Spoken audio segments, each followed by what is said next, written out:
When you're using OnePager Express with your Excel data, there are a handful of fundamentals that can help you avoid tripping up or getting frustrated. Before we dig in, you should know that we've provided a sample Excel file with your download that can be launched by opening OnePager and then clicking Help, Tutorial, Next. When you click Next, the sample file will open for you, or directions will be presented to help you open the file. The most important thing is to have your data set up in a database format, like you see here.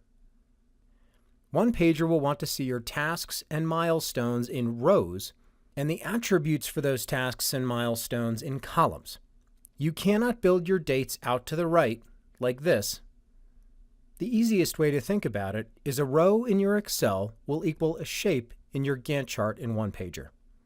You don't necessarily have to have this exact set of columns.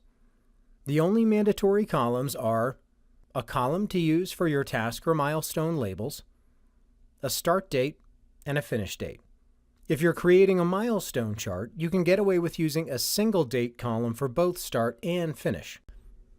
A column with a unique ID is also important in that it will allow OnePager to make a technical connection between a specific row in your Excel to a shape in the visual.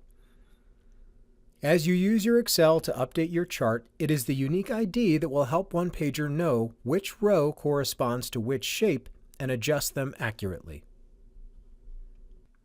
Once you get to the second page of the OnePager Choices form, you just have to confirm that OnePager is mapping the columns from your Excel to the proper elements in your chart. If it gets something wrong, correct it or change it to No Selection if it's not relevant. From here, click Create New Project View, and you should be up and running. Please visit our other videos at onepager.com/support. If you have any questions, you can email us at support@onepager.com and we'll be happy to assist you.